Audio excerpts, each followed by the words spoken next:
tarde. É um meu prazer apresentar o Paulo Santos. Ele é advogado, com uma atividade política destacada. É um autor português, com obras editadas em Portugal e estrangeiro. Formou-se em Direito na Universidade Católica desde 1990 e desde então dividiu a sua vida entre a prática forense, como advogado, atividade que exerce na atualidade, missão pública autárquica e no setor empresarial do Estado.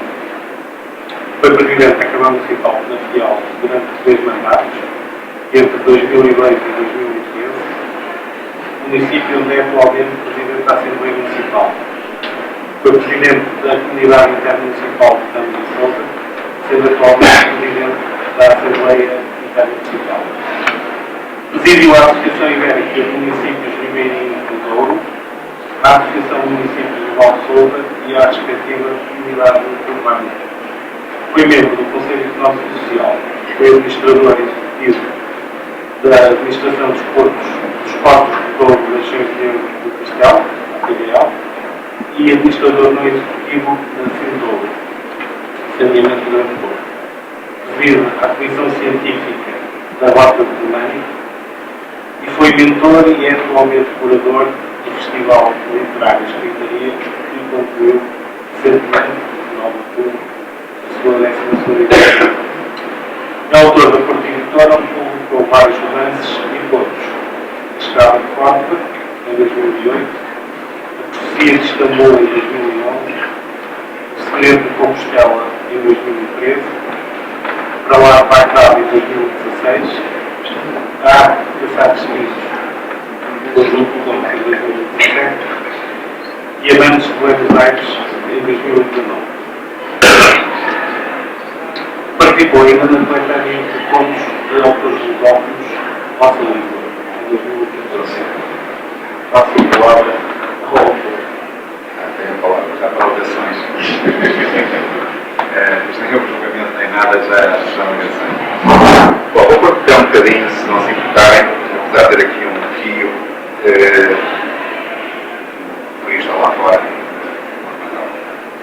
Antes de mais, quero agradecer-vos o convite para estar convosco hoje, nomeadamente ao Carlos Miguel, diretor da Biblioteca, a quem fez também esta articulação, Fernando Pontes, e ao meu apresentador, Abílio Pereira Pacheco, que dá-se a circunstância de que os seus genes, as suas raízes familiares e pessoais estejam muito próximas da minha, não em termos familiares, mas do lugar, ou seja, a família também de Penafiel, viveu em Penafiel também durante muito tempo, ainda lá tenho uma boa parte da família, e também dá-se essa especial circunstância de serem todos muito meus bons amigos, e portanto foi um gosto tê-lo aqui como apresentador desta sessão. Mas quero sobretudo agradecer-vos terem dedicado um pouco o vosso tempo de hoje para estarem aqui a ouvir falar de livros, de histórias, de literatura, daquilo que era por modo nesta pequena charla, nesta pequena conversa. E por isso, como eu não tenho propriamente nenhuma nada especial preparado para falar sobre um tema concreto, nós estamos aqui para falar sobretudo da literatura, dos livros e dos meus em especial, porque julgo que foi por isso que me convidaram. E a verdade é que, como aqui foi referido, eu comecei a escrever de repente, comecei a escrever já numa fase adiantada da minha vida, chegar aos 40 anos, o meu primeiro livro foi A Escrava de Córdoba. E nessa altura eu fazia muitas outras coisas, que aqui já foi referido. Nessa ocasião tinha uma outra missão, que era ser presidente de uma Câmara Municipal aqui bem perto, da minha terra de Penafiel, e não imaginava minimamente que no meio dessa missão pudesse ter despertado tinha-se o gosto, eu não diria, porque o gosto por ler desde criança sempre me tocou, mas essa possibilidade de poder transportar para os livros ou para o papel história que eu pudesse imaginar. E, portanto, o meu processo de... aquilo que me ocorreu, que me aconteceu como autor, foi um acontecimento imprevisto. Foi assim uma erupção. De repente aconteceu. A única coisa que eu consigo recordar dessas épocas é que eu tinha uma grande vontade de escrever histórias. Gostava de escrever histórias. Já nem sabia se gostava mais ser Presidente de Câmara de escrever histórias, mas comecei a descobrir que gostava de escrever histórias. Mas não sabia, não tinha a mínima ideia de como podia, efetivamente, poder escrever uma história. E cada vez que pensava num assunto desistia. Infelizmente, porque não sabia sequer por onde havia de tocar.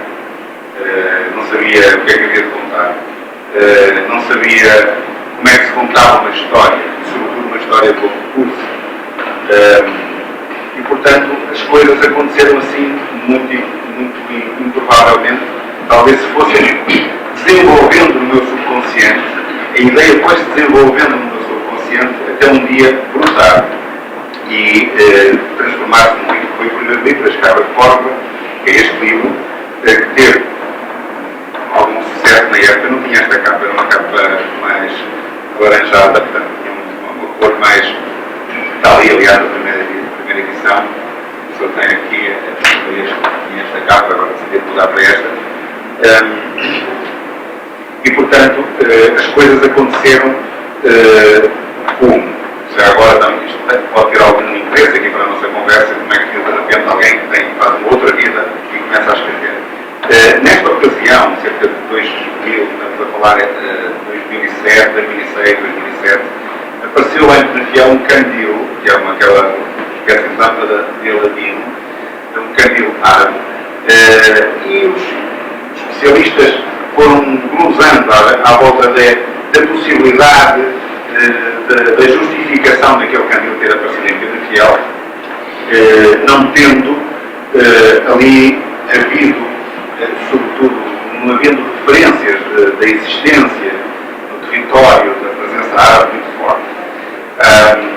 E entre uma das possibilidades podia ter sido o facto de, no ano 1997, ter passado uma coluna do exército do Almanzor, desde a sua poderosa Córdoba até Compostela, e eventualmente ter deixado ficado esse candil público. Eu, de repente, comecei a achar interessante essa possibilidade.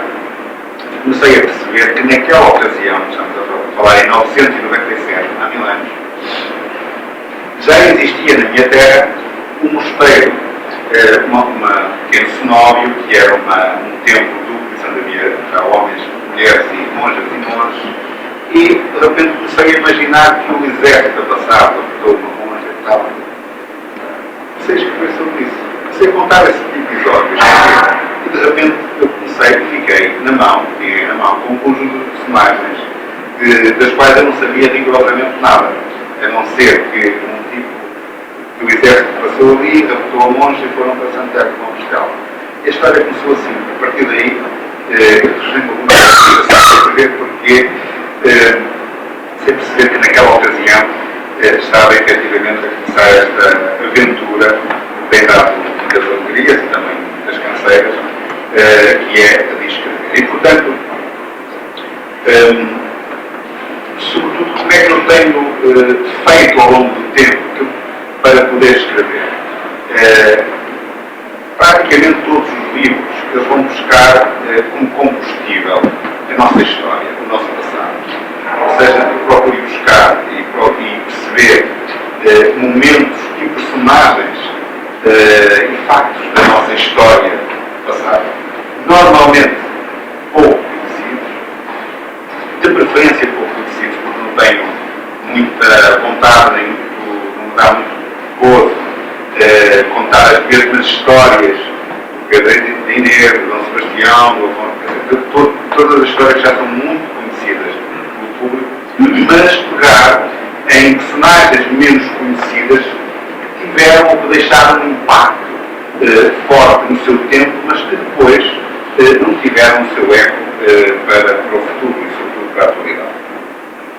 E sobretudo personagens ou épocas que, de algum modo, nos ajudam a perceber a mudança dos tempos e nos ajudam a perceber as mentalidades, a evolução das mentalidades e percebermos, no fundo, aquilo que hoje somos, enquanto povo, enquanto pessoas que vivem numa determinada cultura, que têm um pensamento que têm, enfim,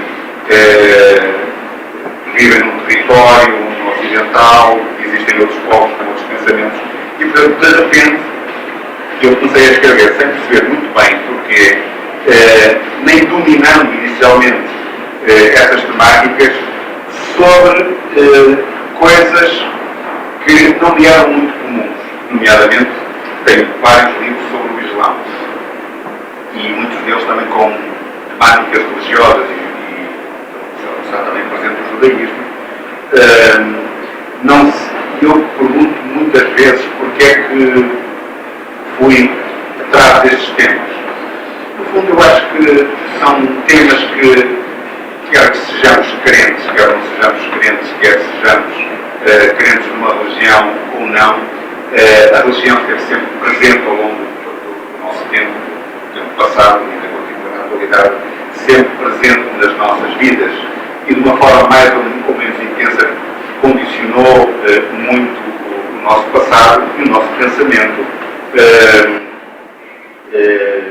e nos trouxe aquilo que nós hoje somos enquanto povo e enquanto civilização. E, portanto, entender todos esses mecanismos, sobretudo entender o modo de pensar o outro, para mim foi sempre um desafio. E, portanto, todos os meus livros eles partem normalmente de perguntas que eu faço a mim próprio e que vou procurar responder através dessas histórias. Eu vejo que há aqui gente que conhece histórias e gente que certamente não conhece, mas basicamente os livros são romances, não são propriamente livros de história. Mas eu evito o livro Sete Pés.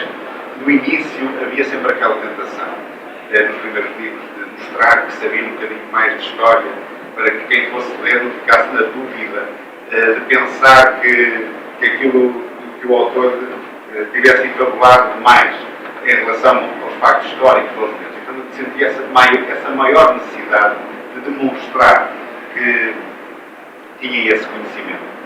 Mas depois, ao longo do tempo, comecei a perceber que não era bem isso que eu queria. A minha ideia, mais na atualidade, é permitir contar uma boa história, usando o melhor possível a língua portuguesa.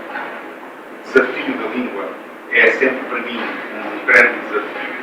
E o desafio do uso da língua portuguesa é sempre na perspectiva de torná-la o mais simples, de tornar a leitura o mais simples possível, mas com alguma qualidade mínima para poder ser lida, mas o menos descomplexificar a escrita, mas pegar nos factos históricos e transformá-los, diluí-los de uma forma subtil, de modo que o leitor esteja a ler sem aquela pressão, sem se sentir pressionado pelo facto de ter que estar a ler sobre coisas ou sobre factos históricos, como se fossem relatórios num tempo muito passado, que se tornassem eventualmente interessantes. Ou seja, o meu desafio permanente é procurar contar uma boa história, que ela flutue dentro de um determinado tempo,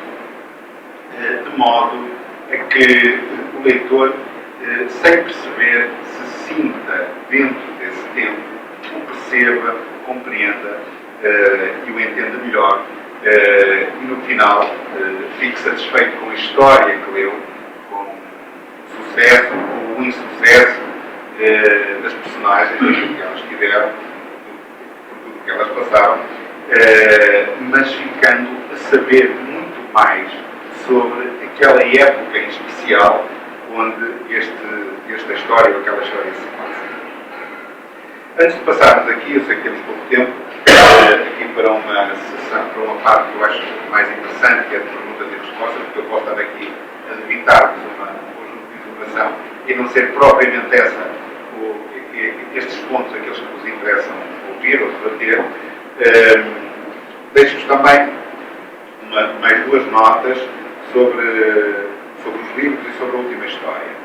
Perceberem também, para além dos livros de ficção histórica, que são aqueles que foram referidos, a primeira chegada de Córdoba, que fala sobre a presença árabe, judaica cristã, sobre o tempo à volta do ano 1000, portanto, retrata um pouco aquilo que se passava na Península Ibérica no ano 1000. E esse livro cruza-se com este, que é o Parlado de Bagdá, porque, no fundo, são histórias diferentes, completamente diferentes, mas ajudam a perceber o que está a passar na Península Ibérica e o que está a passar ao Oriente. E, sobretudo, ajuda a perceber uma coisa que era o facto, que a mim me impressionava muito, de os árabes, os muçulmanos, nessa época, o mundo muçulmano, nessa época, estar muito mais avançado sob o ponto de vista científico, tecnológico, de conhecimento, do que o resto do mundo. Ou seja, nessa época, os prémios Nobel, se houvesse prémios Nobel, eles ganhavam-os todos. As grandes universidades, o INEGI e o INESC, de certeza que estavam sediados, eu não me recordo, em Bagdá. Aliás, uma grande universidade, a Casa da Sabedoria, para onde os tipos, lá os califas abássidas, nessa época, iam buscar o mundo conhecido inteiro, sejam fossem eles muçulmanos, judeus, hindus, chineses, cristãos, o que fosse, eles queriam-nos lá dentro dessa universidade e por isso, a partir daí, desenvolveram muita ciência com o conhecimento que formaram, mas sobretudo aproveitando o conhecimento que vinha de várias partes do mundo, de vários cientistas que vinham de várias partes do mundo, e também do mundo clássico, que recuperaram muitas coisas que estavam perdidas do tempo clássico. E, portanto, estes livros ajudam a perceber, efetivamente, também a evolução da ciência e do conhecimento ao longo do tempo. E a minha grande questão, sobretudo quando escrevi A Chegada de Córdoba, me inquietou, foi perceber como é que aqueles tipos tiveram, durante um determinado tempo histórico, um instrumento consigo, que era o conhecimento, a sabedoria, e os maiores talentos em várias áreas, da medicina, das engenharias, da astronomia, da própria literatura, da matemática, álgebra, eram todos muito evoluídos e eles preocupavam-se em tê-los em centros de estudos muito avançados e, de repente, decidiram abandonar isso tudo e mudarem de vida e não quererem saber nada da ciência para nada e passarmos outra vez um tempo de trevas que só mais tarde, em muitos séculos, é que foi possível recuperar. Muito do trabalho que eles fizeram foi possível recuperar no Ocidente, mas muita coisa também se perdeu. Isso era uma das coisas que queria ver. Outra, para além destes livros, há também um outro livro que é Passados Quintos. Estes livros estão lá pontos onde eu procuro captar um pouco a atmosfera da minha infância rural. Ou seja, aqui eu procuro, à semelhança dos autores do Realismo Fantástico, que eu gosto muito de latino-americanos ou japoneses, que têm na cultura deles os seres fantásticos que eles usam para misturar com as suas histórias, fazem grandes histórias. Eu achei que nós, cá em Portugal e na nossa região do Norte, também tínhamos muito desses seres fantásticos que eu conhecia na minha infância, desde os fados, o primeiro fado, desde as bruxas, desde os diabos, etc. As coisas que aconteciam lá nas nossas aldeias, na época em que não havia eletricidade, nem televisão, ou a televisão era muito difícil de se aceder a ela, e que eram, de facto, que encantavam, que maravilhavam, encantavam, mas também metiam medo. E, portanto, eu achei que devia e sentia essa necessidade para mim próprio, porque andava a escrever sobre coisas do mundo inteiro e de distantes, quer no tempo, quer no espaço, e não tinha nada sobre a minha própria infância, sobre o meu território, sobre o meu ninho, sobre o meu berço. E, portanto, por isso que achei que devia escrever este livro. Felizmente, ele, apesar de não ter tido muito eco na livraria, os contos coisa que se venda muito, nem a outra literatura provavelmente também não se está a vender muito, está a ser trocada por outras formas, podemos falar um pouco sobre isso também. Mas estes 7 pontos estão neste momento a ser passados para um guião de um realizador que gostou deles e que está a tentar procurar, alguns deles já estão feitos, transformados em guião para uma série para a RTP, vamos ver se tudo corre bem nesse sentido. Finalmente, uma nota sobre Amantes de Buenos Aires, este último livro que saiu este ano, que nasceu também de uma conversa de café. Eu estava a conversar com um amigo, que é um jornalista, aqui no Porto, que na altura trabalhava no JN, e ele estava a contar-me que um outro amigo comum, que é o Germano Silva, que vocês conhecem também, que escreve coisas muito interessantes sobre o Porto, que estava a dizer, olha, estive ali a fazer uma investigação sobre umas coisas e descobri uma história extraordinária que se passou no Porto há 100 anos, de 2 mulheres professoras galegas que casaram.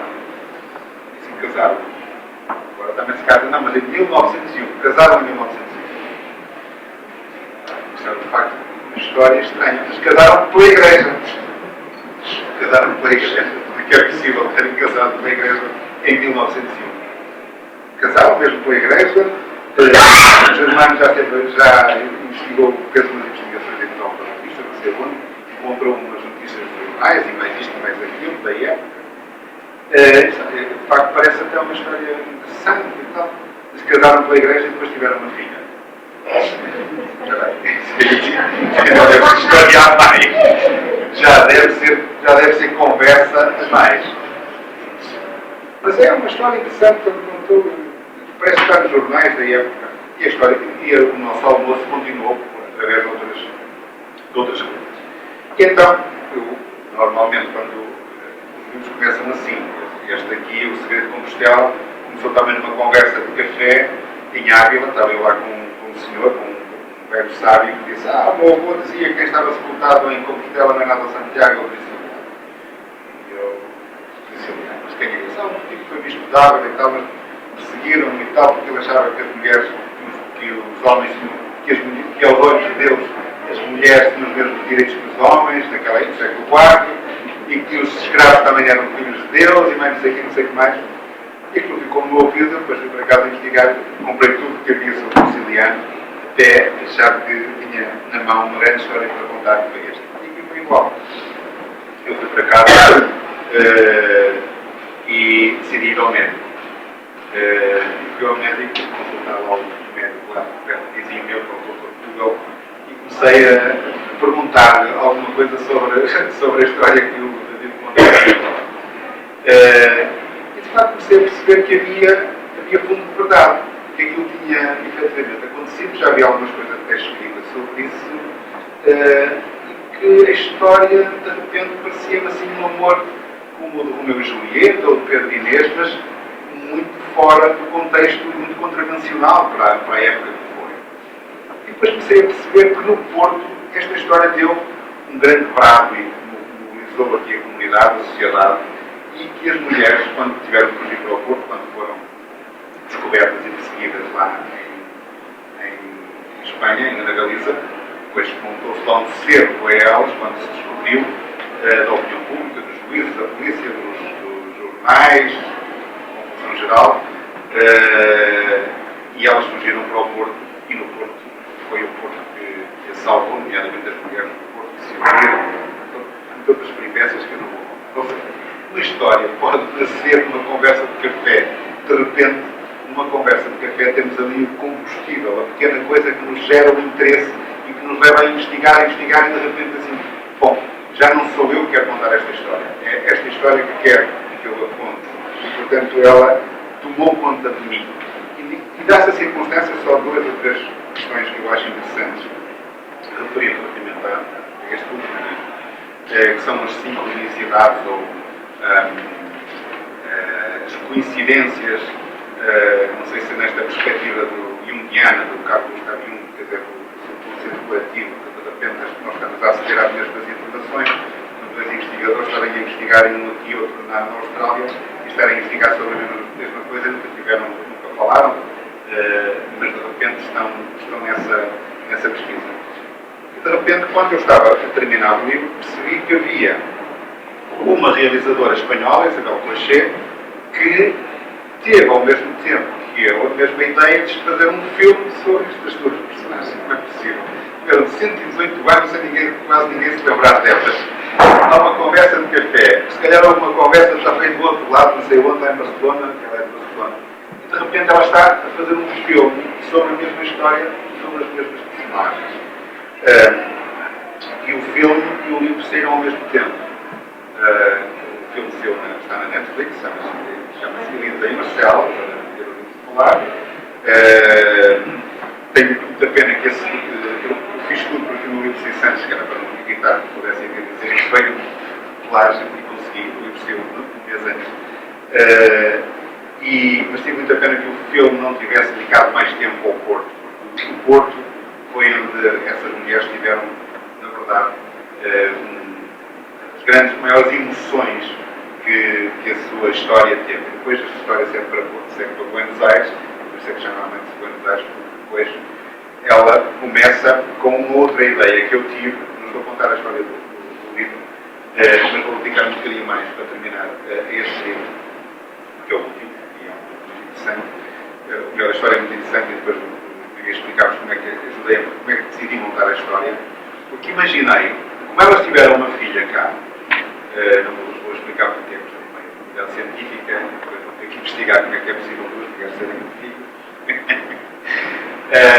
Ou se é possível, não é? Não sei se o livro dá a resposta ou não, mas isso é outra história. A verdade é que eles tiveram, de facto, uma delas teve uma filha cá, 9 meses depois do casamento delas, dia 6 de janeiro de 1902. Eu imaginei que essa filha, quando elas fugiram depois para Buenos Aires, no final do processo judicial em Portugal, que ela, naturalmente, tivesse crescido, encontrado um rapaz, casado.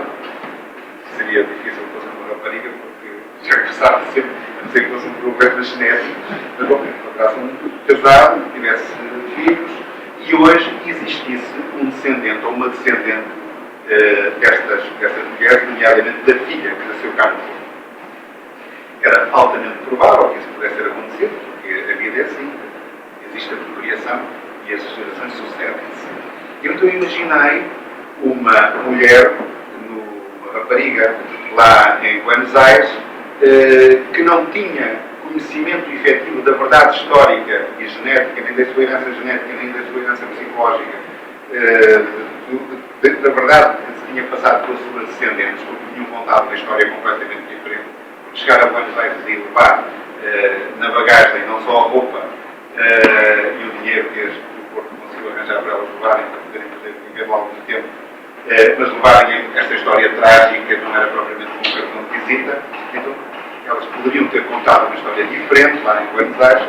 Então, os descendentes nunca souberam ao certo, efetivamente, a sua verdade. E a verdade, a verdade da sua herança psicológica e genética que tinha ocorrido no início do século. Então, mas que havia qualquer coisa que pairava ali que soava estranho. Então, a partir desse pressuposto que havia uma mulher, na atualidade, que era herdeira delas, e que vinha procurar perceber, não sabia o que aconteceu, vinha procurar saber. E depois disto tudo, quando o filme saiu, esta história tornou-se mais universal. Não propriamente por causa do livro, mas por causa do filme, que devem imaginar.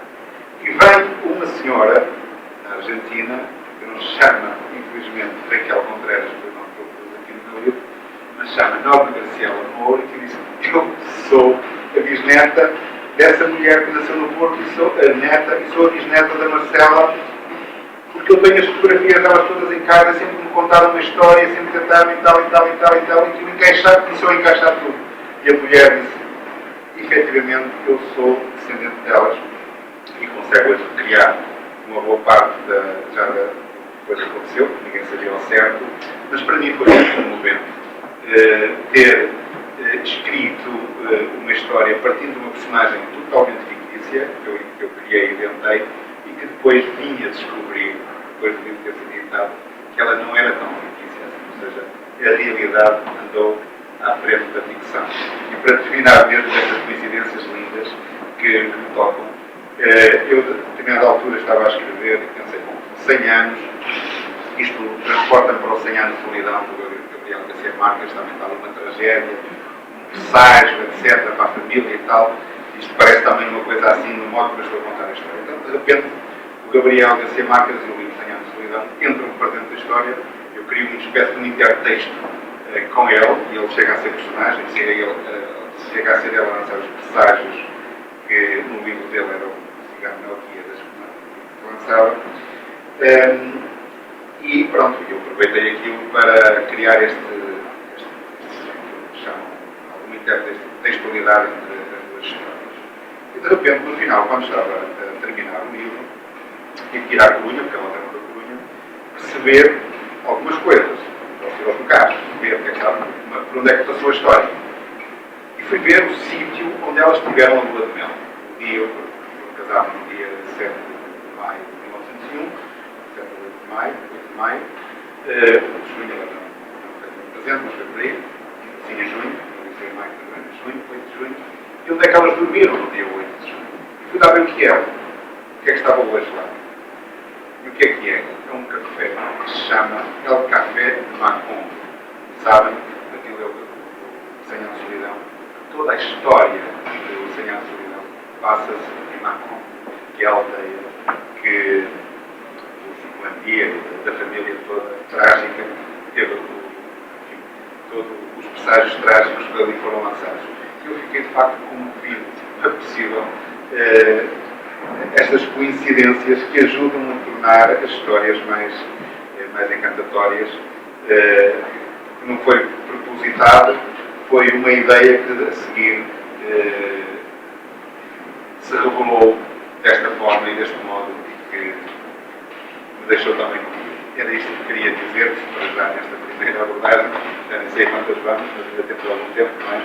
E talvez deixasse agora aqui algum momento para algumas questões que queiram colocar, talvez seja mais interessante. Antes de passar a palavra à ciência, eu vou aproveitar a minha posição teve a contar-nos muito sobre a forma como imaginam a história e os personagens, mas também por trás destes livros há um intenso trabalho de preparação. Como é que é esse aspecto? Como é que faz essa? Foi o Dr. Google lá fez a reportagem, mas um bocadinho mais. O que é que você queria contar? Como é que é esse processo? Sim, eu procuro recorrer a várias fontes primárias, sempre que possível, quando não possível secundárias, fontes, ensaios, investigações, e também documentos autênticos, sempre que isso é possível. Por exemplo, para este livro, para lá tratava de um tempo, século X, início do século X, num território a oriente, em países que hoje passa, que é uma história de uma viagem, em países que hoje são o Iraque, o Irão, o Turcomenistão, o Uzbequistão, o Cazaquistão, o Afeganistão, a Rússia, a Ucrânia e a Suécia. Não era uma coisa muito fácil, e sobretudo recriar o ambiente de Bagdá naquela época e na Casa da Sabedoria, que era o que interessava mais, na época dos Abássidas, que eram os califas que entendiam que Deus, que Allah tinha determinado aos homens que aproveitassem os seus talentos, ao contrário dos outros que eram assim, que achavam totalmente ao contrário, que Deus já tinha ensinado tudo. Era até herético andar a querer saber mais do que já tinha sido ensinado no Alcorão. Eu tive de recorrer, neste caso, a investigações que foram feitas por investigadores da Universidade de Louvain, na Bélgica, para seguir todos esses trabalhos, para poder entrar e conhecer melhor o ambiente da corte abássida desta época. E, portanto, o que eu procuro fazer é, quando estou a escrever um livro, tenho de estar a fazer sempre tudo ao mesmo tempo. Investigar tudo que posso sobre a época, nomeadamente este livro conta a história do final do Império Romano, aqui na nossa zona, e a chegada do cristianismo, como é que o cristianismo se cruza com o paganismo de matriz céltica e o paganismo de matriz clássica, greco-romana, e o final do Império. E, portanto, eu não sou historiador, e, portanto, sei, são umas coisas que aprendi na escola e fui instruído ao longo da vida, como autodidata. E, portanto, tenho que me isolar, tenho que estudar.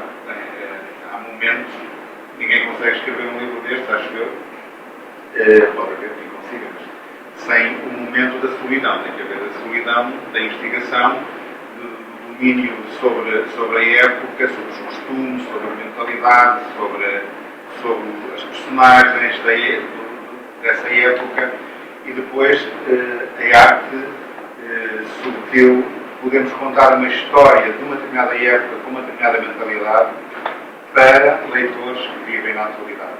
Se estivéssemos a escrever segundo a mentalidade da época ou para leitores dessa época, provavelmente a coisa seria um bocado estranha. É difícil, difícil, eu diria, desafiante esta forma de tentarmos recriar um determinado momento, escrevendo para leitores desta época, mas de modo a que eles, à luz daquilo que é o nosso conhecimento e o nosso modo, a nossa multividência atual, podermos estar mais próximo possível dessa mesma época. Exige investigação, claro. E eu costumo fazer escrita e investigação ao mesmo tempo. Temos que estar a fazer sempre tudo ao mesmo tempo. A minha pergunta tinha dois motivos. No início dos anos 90, 92, 93, eu escrevi uma monografia sobre Santiago 100 anos antes e passei dias e dias dentro da biblioteca municipal do Porto. E também, porque apliquei convite da biblioteca, tinha também essa curiosidade se chega a ter que ir para dentro das bibliotecas ou se consegue que a documentação chega até si para não ter. Há várias formas. Vou às bibliotecas, por exemplo, aqui ao Porto, para escrever alguns desses livros do Porto, na Fiel. Muitas vezes pesquiso os livros que especificamente tratam do assunto e peço sem luz, à biblioteca, nomeadamente à biblioteca da Faculdade de Letras do Porto, que tem sido manancial muito grande.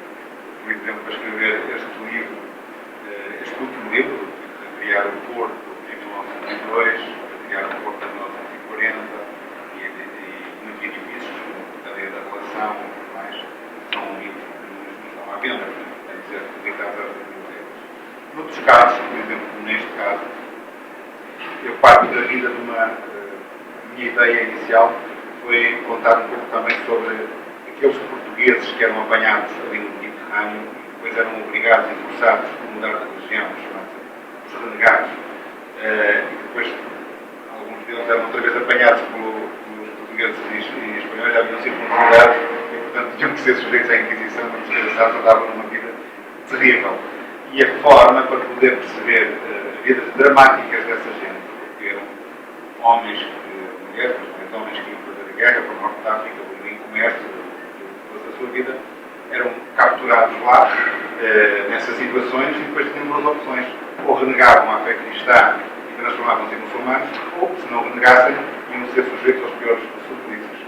Muitos não renegavam, portanto, porque esperavam manter a sua fé e as suas convicções e diretos para o paraíso. Outros renegaram para terem melhor sorte, mas depois tinham o azar, como disse, de serem apanhados noutras repregas e aqui a rapaziada do lado de cá ia ver a primeira coisa que fazia era baixo as calcinhas e viram que eles estavam circuncidados. Ok, renegastes, Inquisição. E há muitos processos da Inquisição que tratam dessa gente. São histórias dramáticas. E a forma, eu para poder escrever este livro tive que pedir um processo a todo o tombo, não foi para lá investigar, mas pedi cópias, tive que pagar, comprar, adquirir um serviço que é não sei como é que se diz, mas é de alguém que percebe do português do século XVI para o passar, para escrever todo o processo de todo o tom determinado personagem foi apanhada para eu perceber exatamente o que aconteceu e ler na minha língua portuguesa da atualidade. Portanto, são exemplos do modo como se faz a investigação. Estes livros. Obrigado. Já estava agora. Estou a tentar colocar um resumo e nos conta as suas histórias. E a pergunta era muito simples: qual é o clique aqui para a profecia de história? Que a profecia de Estado era desse que estava precisamente a falar. Este livro foi, para mim, o mais difícil de sofrer. Não escrevê-lo, mas em dar o clique para perceber como é que as coisas podem acontecer. Porque eu tinha escrito, tinha editado este livro, e ele tinha, nessa época, foi um sucesso, tive sorte. O livro vendeu muitas edições, foi publicado no estrangeiro. E eu fiquei com um problema na mão, porque eu não era escritor, não considero que sou autor, mas independentemente dessa parte, a verdade é que fiquei com um problema na mão, um desafio, como aqueles treinadores de futebol que têm muitos jogadores fantásticos e não sabem como é que os vão utilizar. Eu era um bocado ao contrário, tinha muitos livros vendidos, muitos leitores, e tinha uma editora que queria que eu continuasse a escrever, só que eu só tinha tido esta ideia, não tinha outras. Depois, felizmente, tenho mais. Basta que tenha eu tempo para poder escrever, é coisa que não abunda. E então eu andava com essa angústia a procurar que história que eu vou escrever agora, até porque havia muita gente, como eu era portanto, que achava que não tinha sido eu que tinha escrito um livro, achava que eu tinha contratado alguém, ficava com esse posto de terem tempo para escrever livros, sobretudo de ficção histórica e com este nível de investigação, era a trabalhar com a causa pública em vez de estar em casa a escrever, mas eu por acaso tive sorte nessa altura porque eu tinha um conjunto de vereadores muito bons, e então eu fiz um acordo com eles. Durante a campanha eleitoral eu andava atrás dos votos, e depois, durante os anos seguintes, eu punha-os a trabalhar e ia para casa a escrever. E a coisa correu bem assim, até hoje ninguém reclamou. Bom, é claro, mas ninguém tinha percebido que eu estava de facto a escrever. Mas, chegando ao ponto, eu andava com essa angústia de perceber o que é que havia de escrever assim. E como é que se fez, como é que aconteceu? Eu estava no Luxemburgo, enquanto vou a qualquer país, mesmo que seja um país em que eu não perceba nada, rigorosamente nada sobre língua, das coisas que eu mais gosto de fazer é ir às livrarias. Vou às livrarias da Turquia, da Polónia, etc. Eu fico lá a olhar, só me encanto com as suas cartas e a tentar imaginar o que é que elas querem dizer e tal, e os nomes dos autores. Mas sinto-me bem ali, no ambiente, estou ambientado, gosto do cheiro e ver como é que a coisa é. Mas lá no Luxemburgo, uma das línguas mais faladas é o francês, falei português, e todos os livros em francês. Estava eu, de repente, olhei para um livro que era Les Chrétiens d'Allah, os investigadores divinos, ou uma coisa assim, mas que em França, os cristãos de Allah. Espera, isto é uma coisa que já no mundo muçulmano já me interessava muito. E fui-me a ler o livro, e foi nesse livro que eu descobri que havia esta gente. E nesse livro eles faziam referências a muitas histórias dramáticas que tinham sido vividas por portugueses, espanhóis, italianos, e que podiam ser encontradas na Torre, em Portugal e na livraria Cristóvão Carvalho do Livro, em Espanha, a livraria espanhol, a livraria não. E aquilo começou a borbulhar. Portanto, no fundo, o que é que se sente? É uma inquietação. Como é que isto parece? Isto pode parecer que tem interesse, não tem. De repente, eu mandei vir um dos processos, comecei a ler sobre algumas personagens que viveram nesse tempo, Conheci um livreiro na Bélgica, em Paris, que editava Monsieur Chandin, que é um apaixonado sobre a história portuguesa, e que editava livros que eu descobria não sei aonde, sobre personagens de determinadas épocas. Só ele editava em edições muito limitadas. E tinha uma história espetacular sobre um homem que também tinha sido apanhado, tinha andado a fumar nas galeras durante anos e anos até conseguir fugir. E de repente aquilo acendeu-se uma ideia.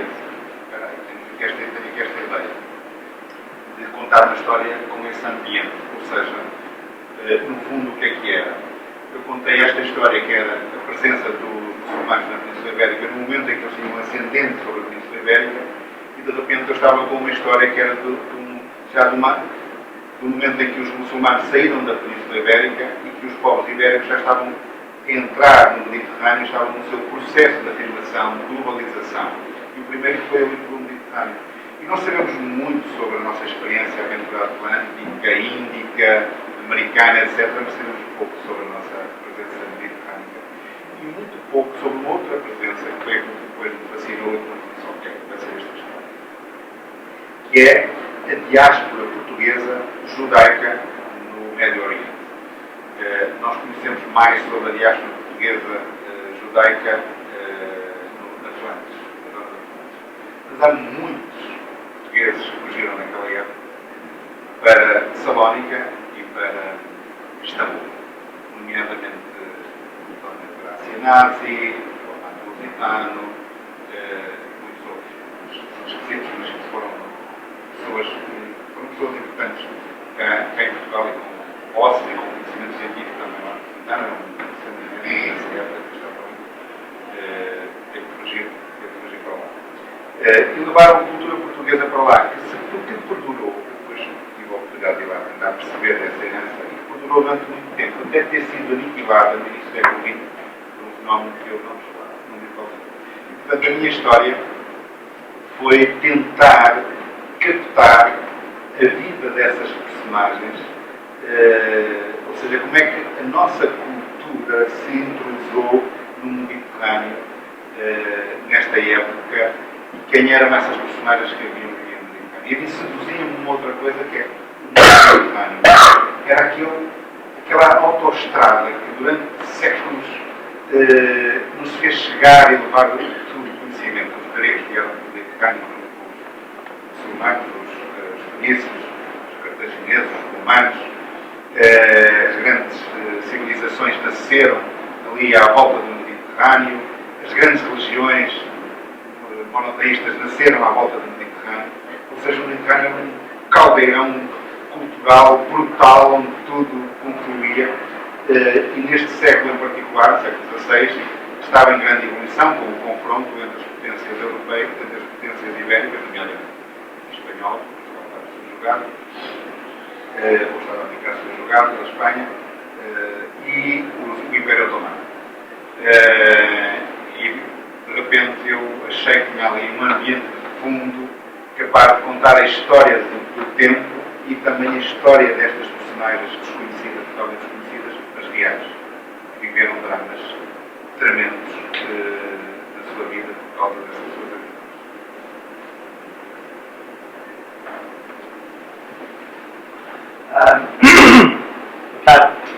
Augusto Sousa, sou professor da Faculdade de Engenharia, também sou membro aqui do INESC.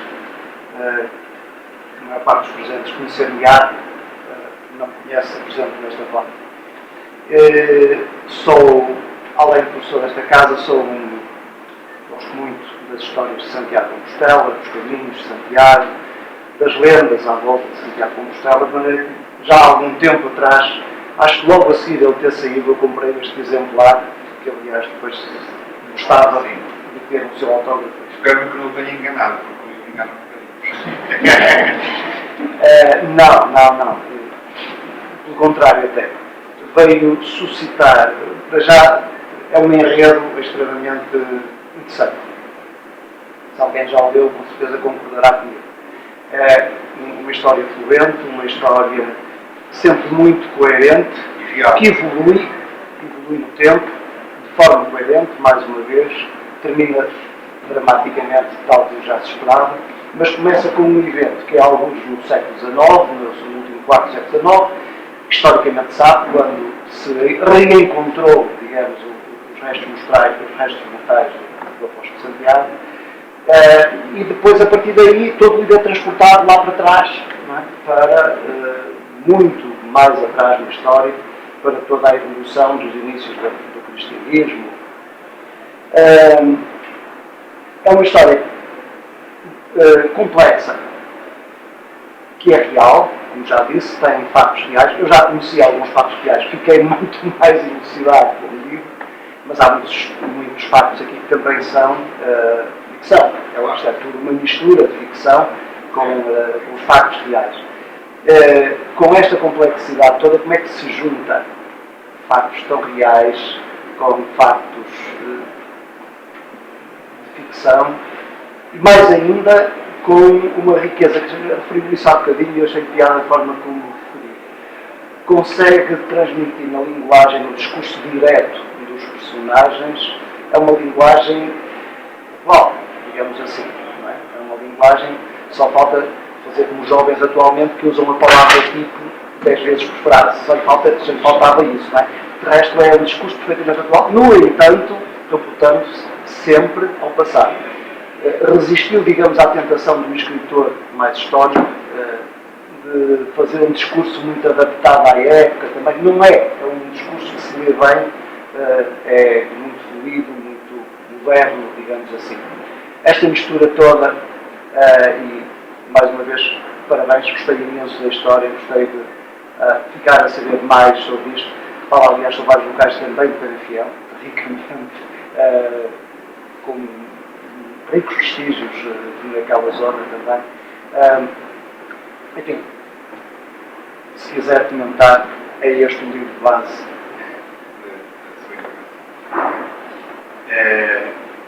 Este livro, como referiu, ele parte também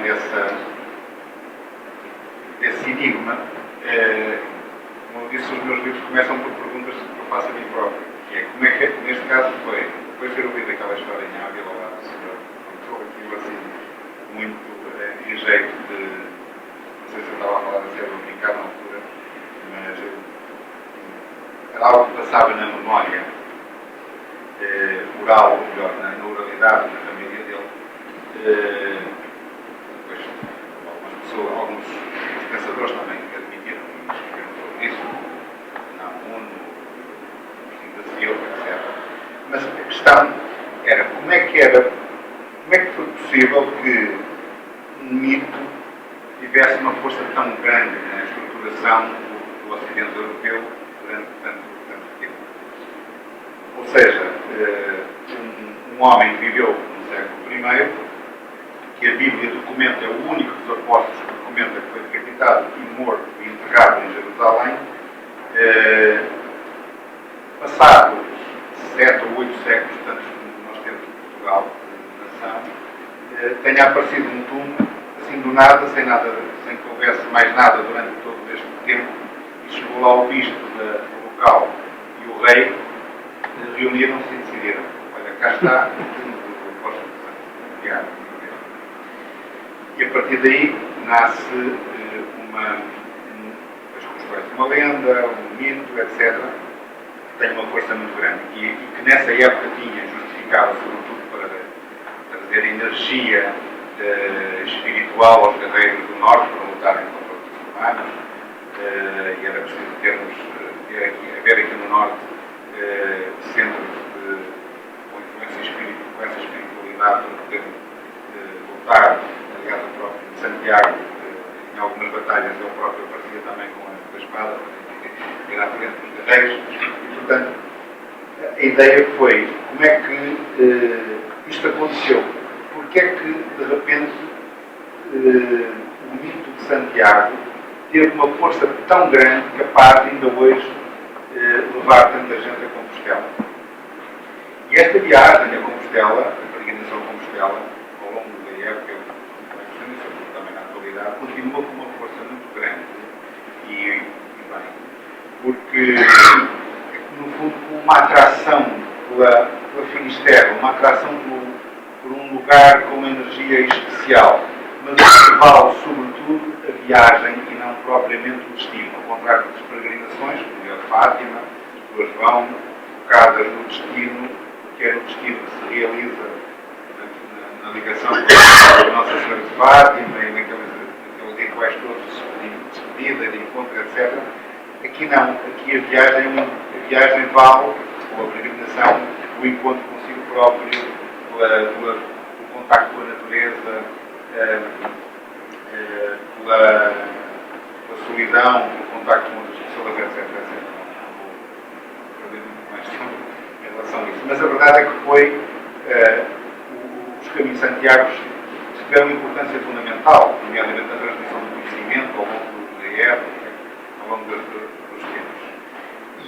E a mim soaram essas campainhas. Será efetivamente que terá existido uma outra personagem que terá existido efetivamente num determinado momento histórico e justificado tudo isto de outro modo? E a tese deste tipo parte precisamente disso, porque há um efeito espelho, há uma similitude entre aquilo que foi a vida efetiva de Santiago e a vida do Prisciliano. Mas foi um homem que marcou completamente o seu tempo e o transformou. E se ele tivesse vingado a tese do cristianismo que ele defendeu, o mundo provavelmente teria sido completamente diferente daquilo que veio a ser com o cristianismo niceno, que veio a ficar tornado definitivo como dogmas. Agora, quanto à forma da escrita, a minha ideia é não carregar o livro, as histórias, muito com aquelas partes maçudas, mais descrições históricas que não permitam uma história fluir. E também, foi uma coisa que eu tive que decidir, não usar muito os termos da época e carregá-los muito os termos. Já me bastam os nomes, usar os nomes que afasta já muito leitores, as pessoas leem nomes esquisitíssimos, depois aqui uns nomes que ninguém merece ler, mas são os nomes reais da época, esse eu tenho que os manter, mas nas expressões tento procurar fluir com a linguagem mais contemporânea para permitir uma melhor leitura e, sobretudo, também para exercitar a língua que nós falamos, do modo que nós falamos hoje, como usamos na atualidade. O que procuro evitar é usar termos que são ou estrangeirismos, ou modernismos, ou termos da atualidade que não se aplicariam naquela época. Por exemplo, vou googlar, qualquer coisa assim, mas para perceber coisas que era impossível que aquela palavra pudesse ser usada naquela época. Isso tento evitar que possa acontecer.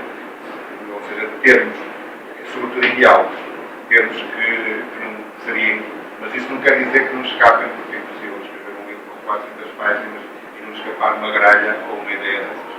Mas, como dizia um dia alguém, as gralhas são a alma dos livros e por isso, às vezes, essas coisas são as que têm piada também aos livros.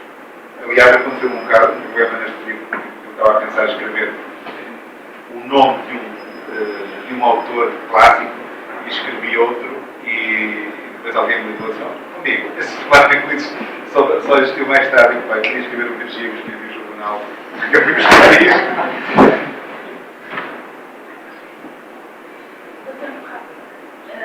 O meu nome é Susana Pina, sou museóloga aqui de serviço da Faculdade.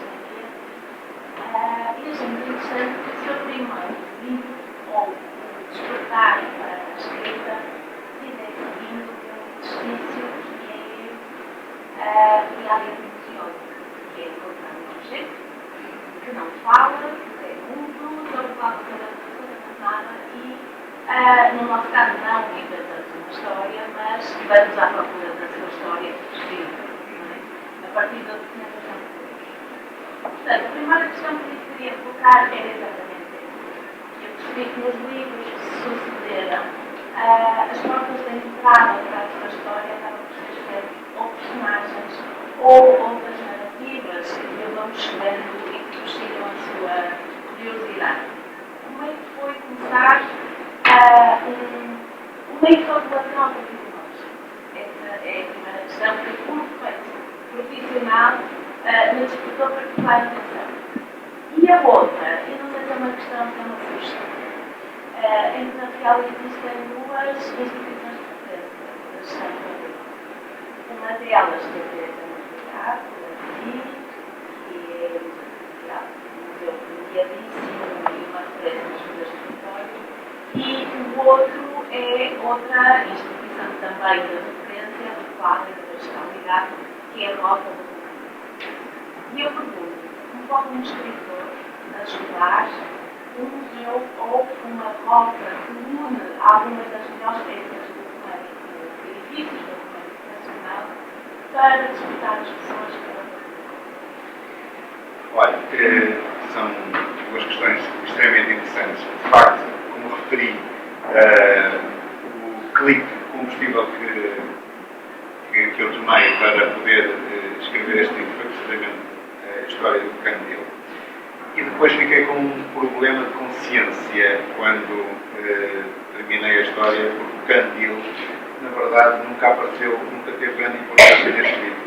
Eu disse, espera aí, eu escrevi um livro inteiro e uma história de uma época a partir da ideia de um objeto que hoje, esse objeto está precisamente no museu, na Fial, mas não lhe dei o protagonismo efetivamente que ele merecia. Quer dizer, porque mesmo que tivesse na passagem alguém deixado de ver o Candil, morria por ali. Mas foi o objeto, isso também o espaço.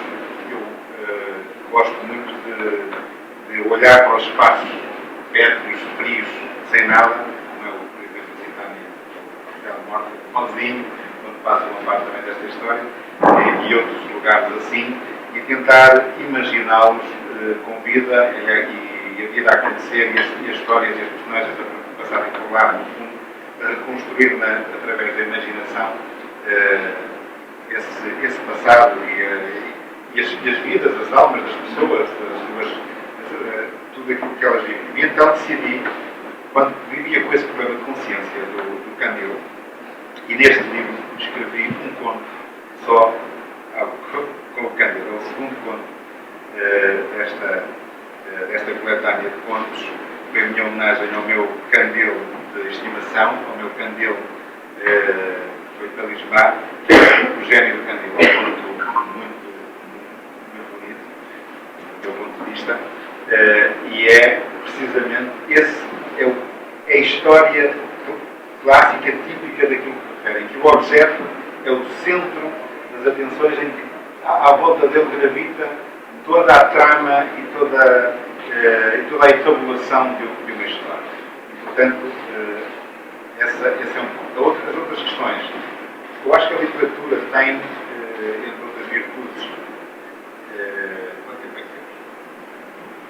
Perto de acabar, mas eu queria fazer mesmo também. Tenho uma virtude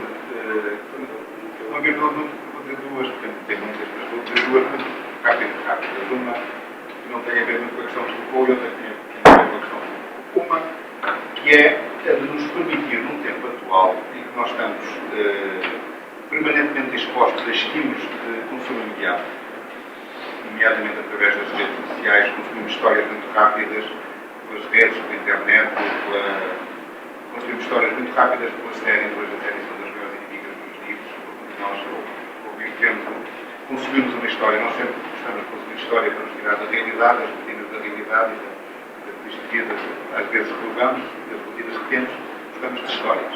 E hoje as séries permitem-nos aceder a histórias muito rapidamente. Eu acho que as séries são boas, mas depois limitam-nos, inibem-nos de buscar a literatura. E a literatura tem uma vantagem muito grande, porque nos permite aprofundar tempo de reflexão, tempo de estarmos connosco próprios, termos o tempo da leitura, demora mais tempo do que uma série ou um filme, o que quer que seja, e nos permite colocarmos muitas questões e formos a refletir, no fundo, exercitarmos mais a nossa consciência crítica sobre o mundo. E se nós estivermos todos a consumir as mesmas coisas, ou seja, as mesmas coisas que vemos nas redes sociais, na internet e nas séries, de repente começamos a ter uma geração muito padronizada, porque toda a gente faz as mesmas coisas, tem acesso às mesmas coisas, e não exercitamos muito o nosso pensamento crítico e a nossa capacidade crítica de refletir sobre determinadas questões que se nos colocam. E isso, obviamente, com problemas para o futuro, tem que ver, no final de tudo, com a nossa própria liberdade. A nossa liberdade de escolha política, de escolha daquilo que consumimos, das coisas que vamos ao comprar ao supermercado, ou podemos daria aqui uma conferência. Quanto à outra parte da literatura, ela tem e pode ter, e tem com certeza, um potencial grande também de mexer as pessoas a conhecerem mais o seu próprio património, a sua identidade, mas também os lugares. Eu conheço muitas pessoas que foram a Córdoba, ou que foram a Compostela, ou que foram a Istambul, por causa dos meus livros. E, inclusive, agências de viagens que fazem viagens e pegam nos livros como pretexto, por Córdoba, e Istambul, para poderem ir visitar e contar a história do lugar a partir da história dos livros. Na Rota do Românico e eu tenho essa dívida, aliás, o Rosário, que é a diretora da Rota, está sempre a lembrar disso, que devia escrever um livro, uma história que procurasse, de algum modo, cozer alguns dos monumentos e que pudesse entrar por ali e contar um pouco mais sobre o território. Isto já faz um pouco isso, porque tem vários monumentos do Romano, na igreja de Passo de Sousa, mas numa época em que ela era propriamente romana, muito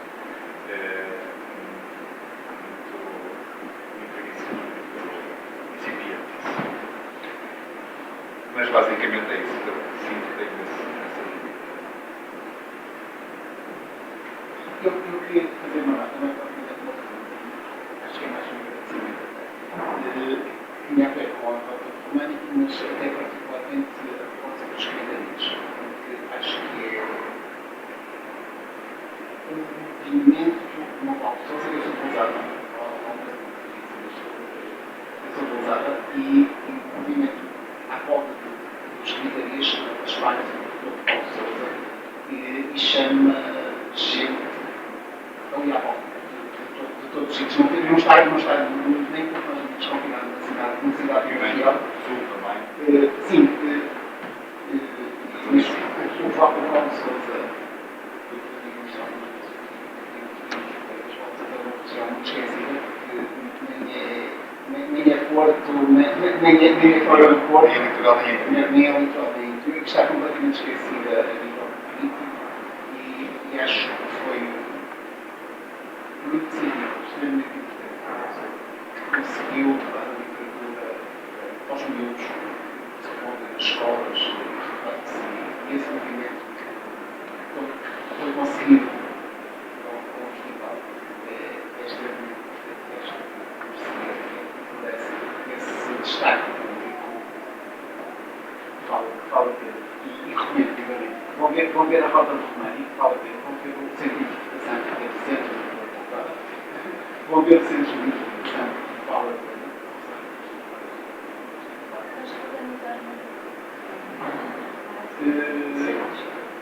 E prestem atenção aos escritores, não só ao escritor que é destacado em cada um dos anos, mas ao movimento que importa que a cidade veste, a cidade que veste-se aos escritores e lá é que acho que me parece uma nota muito especial. E acontecer isto no Paulo Sousa há muito tempo, e eu faço sempre posso discriminação positiva Quer, nomeadamente, a Rota do Românico nasceu bem nos espaços objetivos, precisamente para tentar, num território disperso e num território desestruturado em termos de organização territorial, muitas fábricas, muitas redes agenciais, construções por todo lado, e precisava de algo que pudesse mostrar um ângulo diferente daquele território, da importância que ele tinha e que ele tem em termos históricos, e permitir às pessoas que o olhassem com outros olhos, ou seja, com outro modo de ver, através desse âmbito do Romano, que é sobretudo a Rota do Romano, um pretexto para levar as pessoas a conhecer o Val de Sousa, não só por isso, monumentos romanos, porque eles isoladamente, e viver numa torre ou viver numa ponta ou uma coisinha assim, podem ter grande interesse, mas é para aproveitar para. Eu ia fazer uma última pergunta, aliás, está junto a duas. O pano de fundo é um pouco como é que consegue, no meio de toda a intensa atividade social, como é que consegue conciliar a escrita sobre este pano de fundo, que já deu algumas notas à academia, pegava em algumas das coisas que disse agora na última resposta, se é que existe, que relações é que consegue ver, ou que reflexos é que podem existir entre a sua escrita e a atividade política ou a sua atividade política e a escrita. Nós somos uma pessoa com. Cada um de nós é a pessoa que é, com a sua multiplicidade de pensamento e de forma de estar, e de personalidade e de background, e não somos a mesma pessoa sempre ao longo da vida.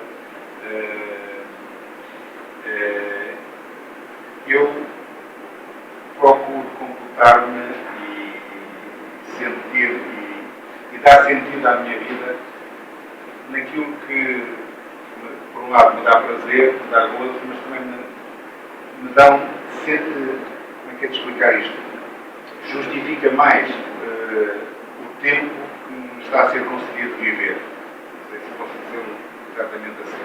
Mas é curto, é o que for, não sabemos quanto é, mas enquanto cá estamos, acho que devemos aproveitá-lo para podermos colocar ao nosso próprio serviço e da comunidade aquilo que melhor podemos soubermos fazer.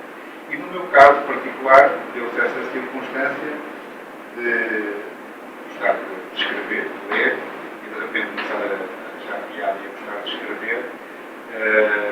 E o que procuro fazer é conciliar isso tudo. Enquanto não derem maluco, vou tentar manter. Portanto,